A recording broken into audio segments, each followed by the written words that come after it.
क्या आपको भी ऐसा फील हो रहा है कि रिलेशनशिप में आने के बाद आप खुद को तो भूल ही गए? आपको क्या करना पसंद था? आपकी फेवरेट कार कौन सी थी? वो कौन सा ऐसा काम था जिसको आप घंटों कर सकते थे और आपको समय का पता भी नहीं चलता था? लेकिन अब अगर आपसे कोई ये पूछे कि तुम्हारा फेवरेट कलर कौन सा है, उस सवाल का भी जवाब देने में आपको थोड़ी देर सोचना पड़ता है। अक्सर लोग अपने रिलेशनशिप को स्ट्रांग बनाने की इतनी ज्यादा कोशिश करते हैं कि वो खुद को ही बहुत वीक बना लेते हैं। वो ये भी भूल जाते हैं कि उनकी भी एक अलग आइडेंटिटी है। और गौर करने वाली बात पता है क्या है? गौर करने वाली बात ये है कि ये इमोशनल इरोजन अचानक नहीं होता, क्योंकि शायद अचानक होता तो आप एक बार सोचते कि ये हो क्या रहा है। ये बहुत स्लोली, बहुत पोलाइटली होता है। इतना स्लो कि सालों तक आपकी आंखों के सामने सब कुछ होता रहता है और आपको रियलाइज भी नहीं होता कि आपने खुद के साथ किया क्या है। राहुल और निशा की शादी होने से पहले निशा को डांस का बहुत क्रेज था। वो हर न्यू रिलीज का कोरियोग्राफी बहुत रिलीजियसली करती थी और डांस क्लास तो उसने कभी मिस ही नहीं किया था। और यही रीजन था कि वो बहुत खुश रहती थी और शायद इसी रीजन के कारण राहुल को निशा बहुत पसंद आई थी।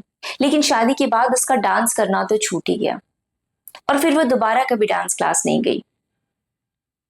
लेकिन राहुल को क्रिकेट खेलना बहुत पसंद था और निशा उसके साथ हर क्रिकेट मैच जाती थी। यहाँ तक कि उसको हर प्लेयर का स्कोर और मैच का शेड्यूल भी याद रहता था।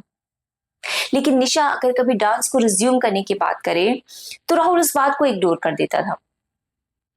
और राहुल के इस इग्नोरेंस के कारण निशा को यह फील होता था कि शायद ये बात उतनी इंपॉर्टेंट नहीं है, तो उस बात को वहीं भूल जाती थी और आगे बढ़ जाती थी। लेकिन जब क्रिकेट जाने की बात होती थी तो राहुल कहता था, we love to spend time together and this brings joy to our life. इस बात पे निशा को ये फील होता था that probably love asks only one person to shrink his heart so the other can feel bigger. It's a mental state in which one person becomes so consumed by the idea of their partner that they ignore their own needs, their own voice, their own self, just because they don't want their partner to leave them. And it's not even mutual love, it's a one sided desire wearing the mask of love. Number two is low self worth. People with low self worth believe that they have to be useful and needed to be loved. So they keep on giving. Number three is conflict avoidance. Fight feels scary to you. So instead of confronting, you smile. Number four is trauma bonding. Emotionally unavailable love feels like habit. Number five is weak boundaries. You want to say no, but fear makes you say yes. So you bend until you don't even recognize your own shape.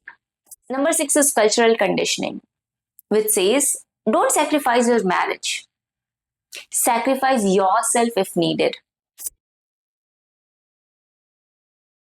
आप हमेशा अपने partner की growth, interest and hobbies की बात करते हैं।